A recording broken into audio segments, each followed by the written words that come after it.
Hello everyone, and welcome to our last Civic Coffee event for 2023.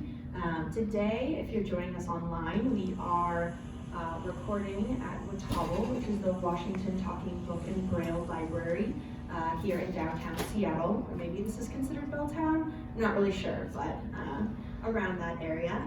I wanted to start quickly with a physical description of myself. My name is Emily Billow. I will be our moderator for today's panel. I am a white woman in my late 20s with long blonde hair and wired rim glasses today, and I'm wearing a white shirt. And I encourage all of our panelists when we do introductions to also do physical descriptions for those who may not be able to see us as well today. So I would like to do a land acknowledgement really quickly.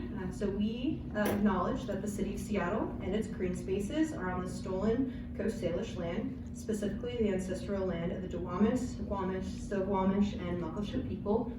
And I think that it's really important for us to acknowledge that before we start our program. And to start us off today, we're going to have a welcome from Watauga. So Danielle, I will have you take it away. Thanks, Emily. Hi, I'm Danielle Miller. My pronouns are she, her, and I am a white woman with brown hair and a ponytail with bangs and black glasses and a gray sweater. And I'm happy to have you here at Watauga. We are in the Denny Triangle, or what some people consider South Lake Union, technically Denny Triangle. And we are a statewide library service providing comprehensive library service, including audiobooks, Braille books, by mail, free of charge, completely free service, and large print for young adults and juveniles, or books available by download or mobile app. And this is a service for anyone in Washington unable to read standard print due to blindness, deaf blindness, visual impairment, or difficulty holding a print book due to anything like cerebral palsy, arthritis, Parkinson's, if someone has a traumatic brain injury, dementia, people with reading disabilities, dyslexia being the most common, but it's a very broad range of reasons that people may be eligible for using this service. We also have an outstanding youth services program, including summer reading, pen pal programs, an accessible gaming lab, multisensory story times, Braille literacy support, early literacy, a great children's room when the windows are not being worked on that we invite you to come and see. And we do a lot of support to teachers and families in the Washington State School for the Blind. We do outreach, tours of the building. We've got readers, advisors, and reference librarians to help our patrons select their books. And we also do training and instruction and help our patrons download their books, use our equipment, and work with assistive technology. We do a book club and other programming, and we're delighted to have you here. And you're welcome to visit our website at wtbbl.org or email us or call us to learn more about the library. And I'll pass it back to you, Emily. Thanks very much. Awesome. Thank you so much, Danielle, and also thank you to Watauga for hosting us today. It's a very lovely space. And when we walked in the room this morning, we were just so excited to be here and be able to partner with you on this type of programming. Next, I want to hop into something that both the Age Friendly, so this program is a co-sponsored between Age Friendly, which is a department in the city, and also the Seattle Public Library. And we have these things called gold cards, and I believe Watauga may be having them in their future, but all 27 of our regular SPL branches hold them, as well as lots of different locations around the city. And these are discount cards for anyone over the age of 60. And then we also have something called a flash card, and flash cards are very similar, and they are for anyone under the age of 60 living with a disability. And these cards get you into the aquarium for free, discounted at the zoo, discounts at the SAM, as well as a lot of just local restaurants and other types of businesses. So if you need one today, you can definitely ask us for one if you're in the room. And if you're not, if you're online, you can always stop by your local branch of the library, and or you can always go to Age Friendly's website and we can get one through there as well. And so without further ado, let's talk about our panelists. So we have three wonderful people joining us today, and I'll start off with our some panelist bios.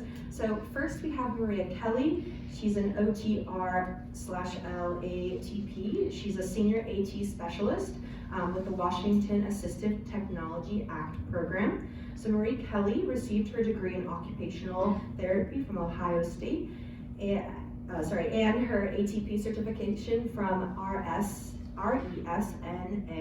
She's a senior assistive technology assistant with the Washington Assistive Technology Act program. Maria has presented at national and international assistive technology conferences.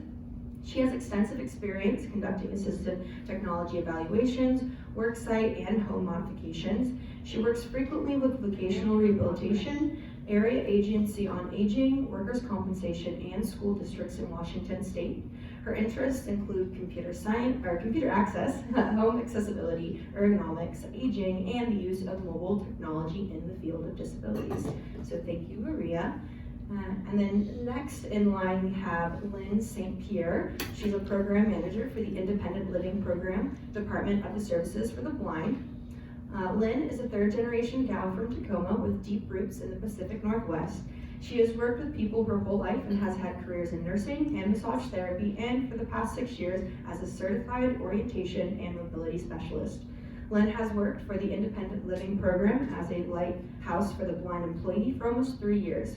She has a passion for helping adults with vision impairment lead to more independent lives. In her free time, she enjoys gardening, cooking, and more recently, painting with watercolors. I love watercolors too, so that's great. I just want to say that I am not a manager. I'm just a provider. Oh, great. So, well, thank you for that clarification. Yeah. And then last but not least, we have Jeannie Jacobs. She's a volunteer with the library's Equal Access Program, also known as LEAP. And this is what she has to say about herself. My name is Jeannie Jacobs. I am visually impaired, and I live with my 5th guide dog. I've lived in Seattle all of my life and grew up in Motley and Rainier. I've been volunteering at the library in the LEAP lab for a long time, which I enjoy doing. I am very familiar with accessible technology and have been reading Braille since I was 3 years old. So thank you all, and let's hop into some questions. So this first one we're gonna ask Maria. For folks who might not be familiar with the Washington Assistive Technology Act program, can you tell us a little bit about the organization? What is WATAP's role in helping folks learn about assistive technology tools? Yeah, so real quickly, descriptions on myself. I have, well, I hate to admit, I have salt and pepper hair now. I'm wearing a checkered shirt with red and orange colors on it, and I identify as Caucasian or white. In regards to WATAP, so the acronym stands for the Washington Assistive Technology Act program. Every state has a federally funded and some also state-funded programs that provide assistive technology resources to their residents of their state to provide them opportunities to either try or borrow equipment to help them with decision making in regards to assistive technology matching. Ours here in Washington is housed at the University of Washington, and we provide, we have a fairly small team. There's 3 of us actually that provide direct services, and we're mandated to provide assistive technology resources to all the Washington residents, regardless of age and regardless of disability. So I know there's another question coming up later on in regards to how to access our programs, and I'll talk a little bit more about that. Awesome, thank you so much, Maria. Next we're gonna move down to Jeannie. So Jeannie, what is the LEAP program? Also, the acronym again for folks is the Library Equal Access Program. And what do you do as a volunteer there? For me at the library, I help Seth and CJ get things ready for people that have Victor readers and stuff, or set up their emails for themselves, and teach them about things that they know about the LEAP program that they can enjoy. So if they don't know about it, I tell them what's going on at the library and how to apply for the emails, and I can set them up as well as for that as well. Awesome. And what does a general day look like for you when you come in? Very happy and very excited. Awesome, thank you, Jeannie. And Lynn, the Washington State Department of Services for the Blind has independent living services. Can you tell me about that program and who qualifies for it? All right, this is Lynn, and I'm a 6-foot woman with short brown hair and dark glasses. And I will not tell you what decade I'm in. You're only 22 years old, though. You know, I've had that anniversary birthday a couple times. So, the Independent Living Program through Department of Services for the Blind is such a great program because it services adults that are 23 and older and have a vision impairment that impacts their daily life. And I like that very open part that impacts their daily life. It's also for folks that are non-vocational, which means that they are not pursuing jobs or working at this time. Awesome, thank you. And yeah, we'll move right along to Maria. Another question that she's hinted at already. Assistive technology can be very costly for a lot of older adults with fixed sense. What resources and programs does WATOB have to make these devices accessible and affordable? Our program operates, our two busiest programs are what we call an Assistive Technology Demonstration Program and a Device Lending Program. So real quickly, the demonstration program has no associated fees with it, so somebody can email us or contact us by phone to set up an appointment where an individual can explore various pieces of assistive technology that they want to try with an assistive technology specialist during that appointment. They can also borrow equipment from us for a 3-week trial. There is a small administrative fee for that to help with sustainability of the program because we can ship out the equipment anywhere in the state of Washington, and that covers all round-trip shipping costs for the consumer who wants to borrow that.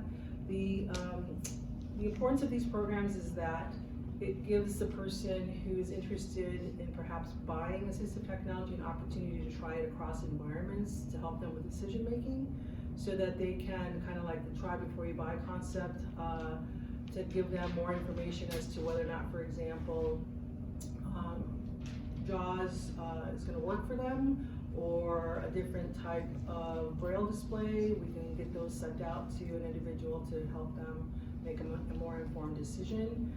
Other things in regards to our lending program, we have a long-term loan program. So some of our technology, for example, some of our tablets, we aren't able to update them to the most current operating system, so we could put those into long-term loan, and an individual can borrow those devices in our long-term loan lending library for as long as they need.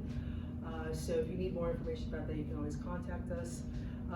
And lastly, in regards to affordability, we recognize that a lot of the assistive technology can be costly, especially as we're talking about technology for sensory loss. And we have a partnership with the the Northwest Access Fund. They are a nonprofit organization that works with individuals with disabilities to acquire low-interest financial loans to acquire assistive technology in both Oregon and Washington. So those are things that are available to anybody in our state, the state of Washington. And I'll leave it at that. Yeah, thank you for that, Maria. And what is, just for my knowledge, what's the most common type of device that you would loan out to folks? We get a lot of requests for computer access. And during the school year, we get a lot of requests for technology to support students that are neurodiverse and a lot of learning disability technology software programs. So it kind of goes in spurts. Thank you. And next we'll hop back over to Jeannie. Jeannie, what type of assistive technology do you find most helpful for you, and how did you find out about it? I found out about it when I got my first, when I started helping with Cleo about the computers and stuff. I didn't know they would be accessible. I also found out about when I got my phone, how accessible that would have been. And I really enjoy it. there's a lot of equipment that's not really affordable right now, but I wish it would be, because there's a lot of stuff I want right now. But the stuff that I have is like my iPhone, my iPad, those are real easy to use. And the computers at the library are very easy to use because they have JAWS and they have other things for other people to use as well. And I've been like this all my life, so I love all my technology and how I can help others to adjust to their new lives as well. For those of us in the room who do not know what JAWS is, could you explain that to us? JAWS is a program that you can have on the computer where if you touch the keys, it will actually tell you the letters you're touching, or there's a way to make the whole screen read to you after you print out on the computer. And we also have like a board that has Braille on it, so when you're typing, it comes out in Braille on the bottom, so you can read what you have just typed. And when you're doing JAWS, it will tell you the letters, or if you're gonna do a period or whatever, it will tell you the period is there, or a comma or colon, whatever you need. So it tells you what's there. Awesome, thank you very much for that. Lynn, the next question I have for you, and so assistive technologies can be high-tech and low-tech, from cranes and lever doorknobs to voice recognition software and cell phone apps that can read printed materials. What is DSB's role in helping people learn about these tools, especially older adults? All right. So first of all, the Independent Living Program is a program that is free to our clients. And so I feel my big role is to be able to go out to where people live. The majority of people that I see in their homes or in the environments that they need to be functional in. And then to provide an assessment for appropriate assistive technology. This is very much driven by my clients' desires and goals that they have. Let me see, I feel like there's two parts to that. So Department of Services for the Blind, the IL program, you know, is there. I was going to say that many of my people end up thinking that they heard, oh, there's this great thing that you need, or this is the magnifier that you need. And so I like to go out and do an assessment, because quite often what works for their neighbor or what their son or daughter thinks might work for them is not exactly what will work for them. So each of my clients get an individual assessment, and then we go forward from there. Awesome, thank you. And kind of a follow-up to that question. So if you were to go to someone's house or need someone to do an assessment, what would that look like? Oh, sure. So first of all, I'd have a conversation on the phone ahead of time. So I knew sort of which direction we would be heading, where people's greatest needs are.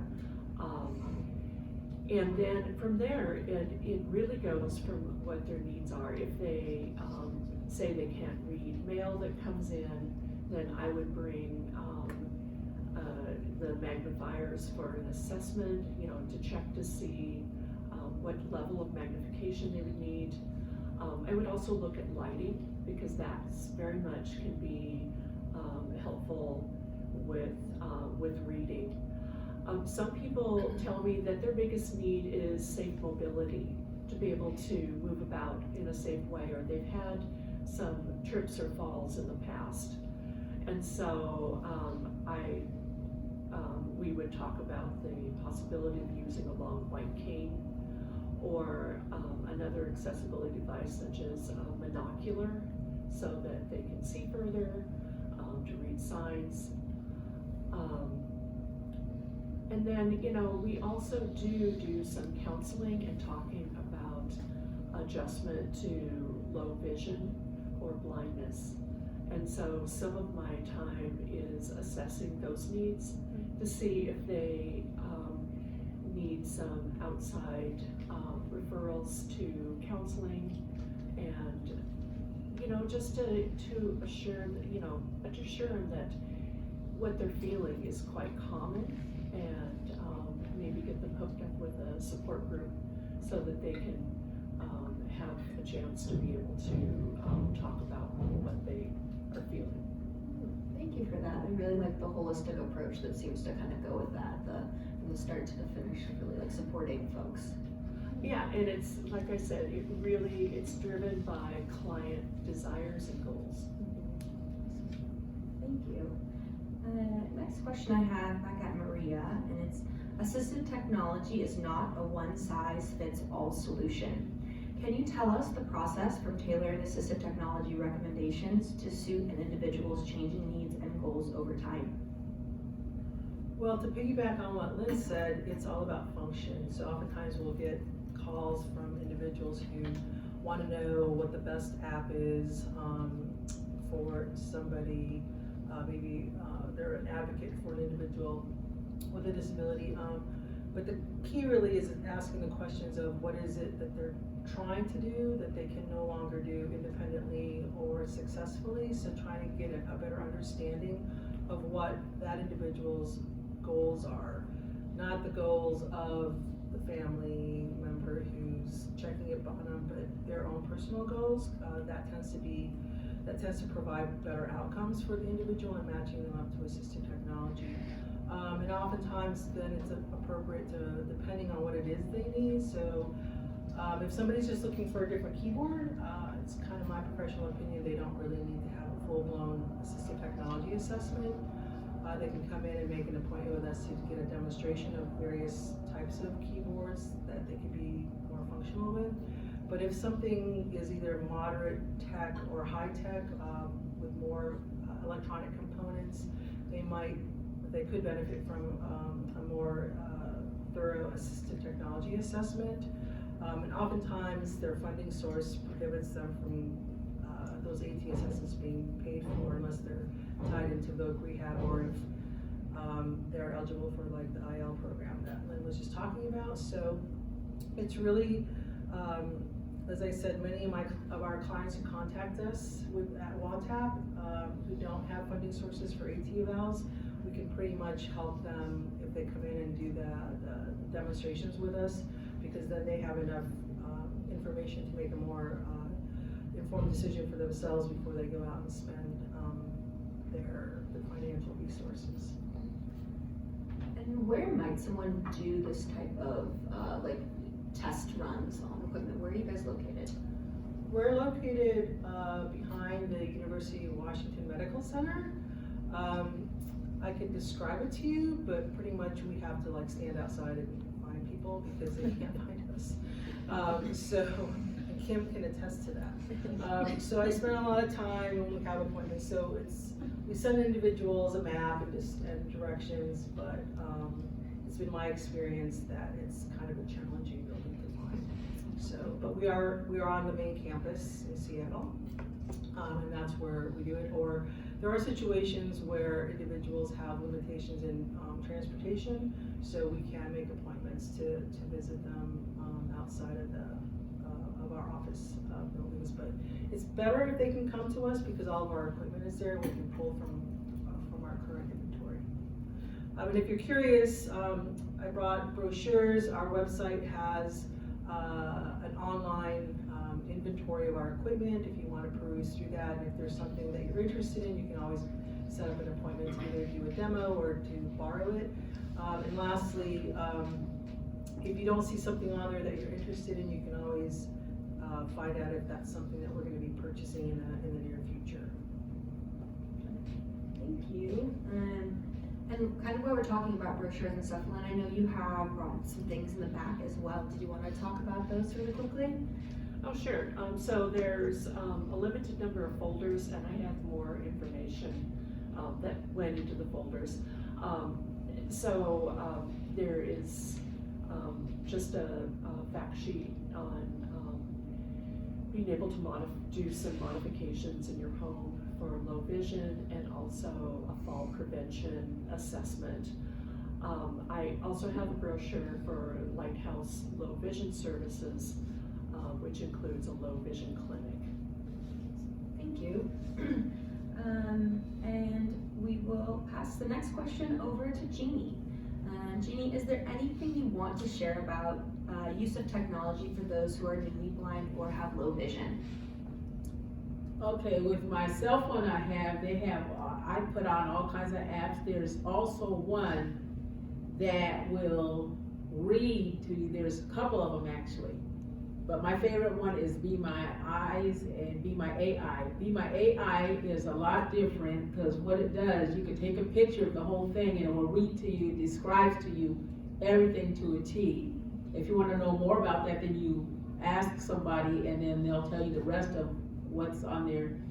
There's other apps you can have. There's also there's CNAI, there's also apps that you can have where you can have pictures taken, and the Be My Eyes and Be My AI will actually describe those to you, as well as the Being app that you can use as well. And do you use those on your cell phone as both on your iPad or I know? Just on my iPhone. Yeah, awesome. And then I know earlier when we were talking, you talked about your watch and how it is also a really great piece of technology that you use. Do you want to talk a little bit about that? Yes, I have an Apple Watch, an iWatch, which I can actually call people on, text, email, and also if I have my wireless headset, I can listen to music as well. Thank you. They are very handy. I feel like the new watches, they have so many different apps and things you can use to really make them, more accessible for folks. Lynn, the next question I have for you is, how are your services provided? How can people make their own referrals for independent living services? Okay, so to be able to access the independent living program services, you need to call Department of Services for the Blind, and they will do sort of a quick intake on the phone, and then will send that information on to me. I do need to acknowledge that right now we have a long wait list that independent living program manager is addressing, and I can see the light at the end of the tunnel, and it's not a freight train. So, I'm very happy about some extra support so that we can get this wait list down. And really, I was just going to say, so starting there at Department of Services for the Blind. Is there a second part to that question? I feel like, if you could definitely cover how your services are provided more in other questions too. Okay. What you do with the assessments and things like that. So I think you covered that. I will take a pause. Is there any questions that we have in either the audience, live or virtual?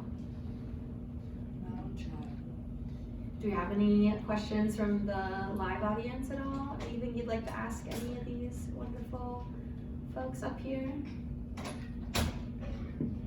We have a quiet crowd today, okay, both online and virtually. Usually we have lots of questions, so I guess that's either where we already asked all the good ones or, I know what the other option is, so it's good. Next question I have is actually a question for all three of you. And then it's, could you please highlight any program or services that our attendees can reach out to in regards to both technology and aging and accessibility? And we'll switch it up and we'll start with Jeannie this time at the end. So what do you need to know? Yeah. Do you have any, like a highlight of any program or services for our attendees that they could reach out to in regards to the topics which are technology, aging, and accessibility? Well, if people want to learn how to use these computers at the LEAP room, they can come down and I can set them up with an email or whatever. Or if they want to know about technology with iPhones, I actually help them get set up with that as well as the Victor Reader as well. So if they want to know how to get set up with that and get help with that, I wouldn't mind helping them with that at all. So Jeannie, you're highlighting the LEAP program and the accessibility tools that they have within the lab? Yes. And then I know that we talked a bit about that, but that lab is located in the Central Library, Yes. which is down on Spring and 4th and 5th. Yeah, that's my home away from home. Yeah. And yeah, we do have quite a few different machines in there that do a lot of different things, including like a Braille printer, and was a few other things in there that. There is a machine that you can put print books on and will scan the books for you to read it to you, which I don't use, don't need to. They also have a player like here at the library that you can also borrow at the library while I volunteer at as well to listen to cartridge books. So thank you. All right, and then next we'll hop on over to Lynn. You know, I'm thinking about some real successes that I've seen recently, and Computers for the Blind. I've had a client who just recently purchased one and is also getting some assistance in learning how to use it because they've added that to their program. And then I've had a couple of clients recently access a organization called Eyes to Eyes, and they pair up people with remotely with somebody who has a fairly similar eye condition, and to just provide some support over the phone and be able to talk about their condition. And I know computers are always a big thing that we look at the library and just across the system, both for older adults and people using accessive technology. Could you tell us a little bit more about Computers for the Blind? I haven't heard of this. Or is it a part of, like where is that? No. So it's a nonprofit organization. It's been around for a little while. And it got started just really organically. And these are used computers that, especially large organizations, when they turn over their computer, when those employees get new computers, it's the turned over computers. So they're gone through, made sure that they're running well, and very low cost. You do need to purchase them, but it comes with options with how much RAM there is and things like that, so that you get what you need. It also comes with JAWS or Fusion for the first year, preloaded on it. And so the assistant, the tech assistance is having to do with JAWS and Fusion. Thank you. Is it local as well? Or No, is it's in Texas. Texas, got it. Okay. Hopefully that is now on everyone's radar if it wasn't already. That sounds like a wonderful org as well. And then, Maria. Just to kind of circle back to reaching out to us to set up opportunities to either have us send out equipment to you for that 3-week trial, if you're interested in technology to try out in different environments, home, school, community living settings. You can borrow up to 3 devices at one time. We don't charge, each of those items tend to have a lending fee associated with it, but we don't add those up, but we just charge one fee. And also making an appointment with us to try to do a demonstration. Other resources, as I mentioned a little bit ago, the Northwest Access Fund as a nonprofit organization for financial funding of the assistive technology, or not just the devices, but also they work with individuals in like vehicle modifications, home modification funding as well. If you go to our website, their website information is on there as well. And lastly, we've done some work with the various senior centers in King County and done a lot of training and outreach with them. So just keep an eye on the programs that they have there. We've done a number of in-person trainings. I'm doing one, I can't remember where, somewhere in December I'm doing one for assistive technology for emergency management. So that's another resource in regards to technology and the aging population. And I just had a quick question about those presentations, because we do have a lot of service providers both in the room today and then also that join online. And what are those presentations like, and who are they typically for?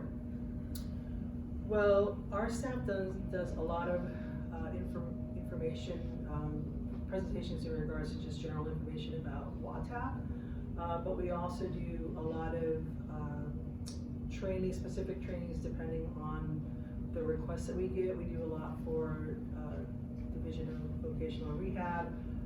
We've done a number for DSB in the past as well. School organizations as well. So it really depends on what the audience is requesting and the size, so we can oftentimes cater it to the population and the demographics that's going to be attending. That sounds like a great opportunity for people in the community to know more. I see Danielle's hand is up in the back. Would you like to ask a question? Yeah, I had one comment and a question. I just wanted to mention that the Talking Book and Braille Library partners with the IL program, and for people who sign up as IL clients, we work with them to loan out CCTVs. So that's another option that's available to people that can be really beneficial. And then I had a question for Maria. It's not on here. Sorry. You can say no. You can say no. No, I'm joking. The assistive technology loan program you guys have with the Timberland Public Library Yeah. System. Mm-hmm. Can you mention that? And is that something you're looking at expanding Yes, to other so systems? we've been working with the Timberland, thanks for bringing that up, I always forget, and I have another resource too. So we've been working with the Timberland Library System down in Lacey, Olympia area, where we provide them with, I would define as pretty low-tech assistive technology, like different keyboards, magnifiers, where an individual who's interested in looking or borrowing that, they can check it out just like a book. And we are expanding it to our director, Alan Canoe, is working with the San Juan Library System and putting a program together for them as well. I think he's open to expanding it, and his goal is to provide access of AT to more rural communities. So the San Juan Libraries is kind of on the top of his docket right now. And the other program that we manage, my colleague Naomi Namakata, some of you are probably familiar with her, she manages the I Can Connect program. And that's funded through the FCC and is specifically for assistive technology for telecommunications. So individuals who have documented profound hearing and vision loss, and also meet the criteria in regards to finances, can request an application and submit their application to that program to see if they qualify for the assistive technology devices that are in there. And some of them, a lot of them are very high tech. If they qualify, they can get a smartphone, they can get a new computer. So Braille displays, so pretty pricey pieces of equipment, completely free, and it includes training. Thank you for mentioning that program. That sounds like a wonderful opportunity for folks. We do have a question from the audience about both the internal and external stigmas about having a new disability. And so the question is, how can family members learn to better advocate for seniors like these clients that we're talking about today, who may or may not yet feel that they need to or want to have services due to lack of comfort level with tech or feelings of stigma about their condition? And then this is kind of a question for anyone, so feel free to take a go at it.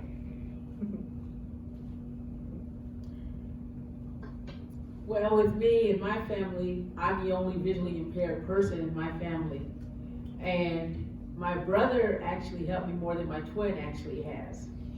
So all the stuff I wanted to do, my brother was always with me all the time. My sister was like, well, I'll do it, or maybe, or can you wait?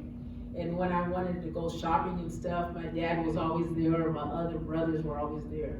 My sister helped when she was kind of forced to, but I love her, but not when we're together. Okay? I wish my brother Tony was my twin. We get along better than anybody. But as far as me being visually impaired, a lot of people learn how to adjust to it because I am the kind of person I try to do stuff on my own as much as possible. If I do need help, I will ask for it. So that's in my perspective. And this is Landon. I think that probably, I've run into some of this in that sometimes family members think that people need more or less help than my client themselves. I really welcome during my visits having family members come so that I can either demonstrate simple things like how to do human guide techniques, but also just in demonstrating, how I work with their loved one, and so that they can kind of see, like I do things like say, oh, I'm gonna leave the room now to do this, and then announce myself when I come back. So, and when it comes to this feeling of the stigma and being a bit of a barrier in getting services, I truly believe that when people are ready for it, that is when services should be provided. And there's a lot of people that when I talk to them, they're like, oh, no, I'm not that blind. Or I'm not ready for that. And so I say, okay, well, here's what some of my clients tell me. This is when they feel like they need a cane. And the cane is the most obvious visual thing of a visual impairment. And it's both, positive and negative. So again, very client-led, and I don't barge in until a client is ready.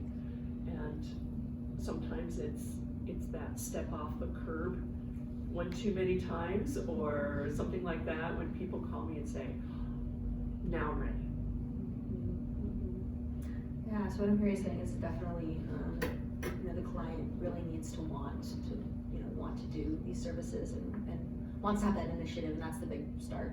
As Maria said, this is when we get the best results. This is when we Yeah, definitely. And Maria, did you wanna? Yeah, just a little bit to add on to piggyback on that is, as we've been doing these outreach to the King County senior centers, we found that if we would get better attendance in our in-person presentations when we made it not focus on the word disability, but more function, and also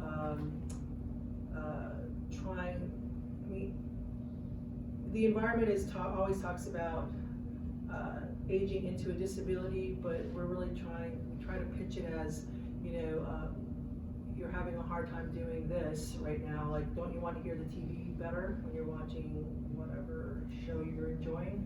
And these are the tools that can help you hear the TV better. Or when you're reading, don't you want to be able to see the book or your bills or whatever, and trying to steer them in that direction, as opposed to, no one wants to hear that they're aging into a disability. It's kind of a scary term, right? So that's kind of how we approach it. Thank you for that. Do we have any questions from the audience? Yeah. Maria mentioned earlier, like, most commonly used AT technology or assistive devices. Is there a device that's underused that you think folks should be aware of? Underused? I don't know of one. I think people aren't fully aware of the options that are out there because they don't know that it exists. You don't know until you know, right? So I think that's really the issue, as opposed to underused. Like, I was a couple of weekends ago, one of my coworkers and myself attended essential tremors. So lots of people with tremors came in, and people didn't know that there were special daily living tools that could help them with dressing themselves or feeding themselves. So it's not that it's underused, I don't think people know that it's there. Can I add on to that? And so one of the things that I am so excited about is when I can get a CCTV or a video magnifier into somebody's hands sooner versus later. Because I think, you know, even though it may not be, you know, you might not be at the most desperate, you know, having a machine like that is really helpful in keeping up with daily life and being able to be more curious about life. It really opens things up before your vision kind of closes things down. I really like the statement, you don't know what you don't know. I think that's important. That educational piece that you both can offer with your programs is so important. Yeah, so to add to that, it's like a lot of people don't even know a fraction of what's available on their smart devices in regards to accessibility features. So the most current operating system for the Apple devices, and if you have the iPhone, I lost track, is it a 14 now or is it 15? 14 Pro Max. Yeah, if you have the 14 Pro Max, if you have the 14 Pro Yes. Max, there is an accessibility feature built into that allows, it reads the room for you, like that's a door on your left-hand side. Yes. And so people aren't even educated on that's an option. So like, if somebody went out and bought a new phone and they had a visual impairment, but they bought the wrong phone because they didn't get the 14 Pro Max, that feature would be available to them. So again, it's just really kind of researching what it is that you need and what's currently available. Maria, I have to say that when families or clients call and say, you know, gonna get a new phone, what do you think? That's always a good day for me. They're gonna get a new phone? No, that they're gonna get, that my client is gonna get a new phone, and, you know, my nephew is gonna give me his old Android. Yeah. Or I was thinking about an iPhone. So I like to have some input early so that I can help them get the best tool. You're asking exactly. Oh, I'm just saying, it's a comment. Yeah. No, it's not a question.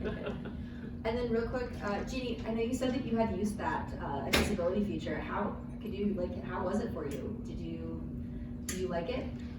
Oh yes, I enjoy it. It's a lot of fun.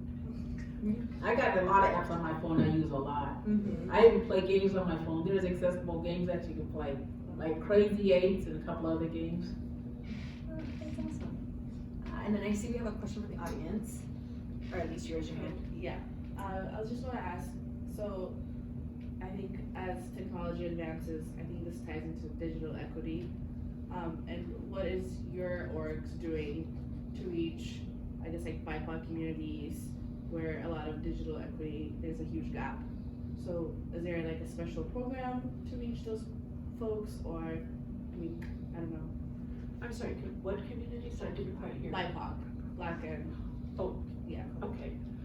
Well, actually, one of my goals for this year is to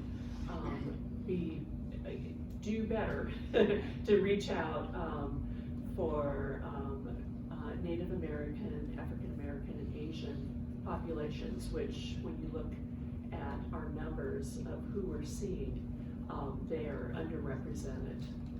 So, thank you. And if anybody has, if any of the providers in the room have some doors into these communities, please contact me afterwards. All right, we have one final question before we wrap up. It looks like we have about 5 minutes left. And then for all of our panelists, what is one takeaway you want people to leave with today? And we will start back at Maria. The one takeaway is probably remembering that when you talk about assistive or adaptive technology, that there are 3 tiers. What we define as low tech. Pretty simple, learning curve is fairly low. Someone can pretty much use it right outside the box. Medium or moderate tech has a little bit more complexity to it, and in regards to electronic components and a little more maintenance involved. And then high tech, a lot of complexity, and the learning curve is probably significantly higher. And having the resources available for the individual to be able to learn that technology. But the message I'm saying is that somebody can be completely functional independent with a low tech device.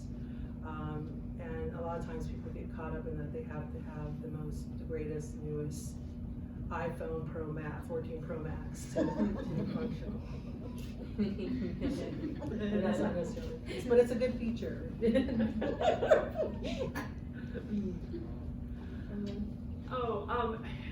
Very similar. It's that is that not every piece of technology is for everybody, and that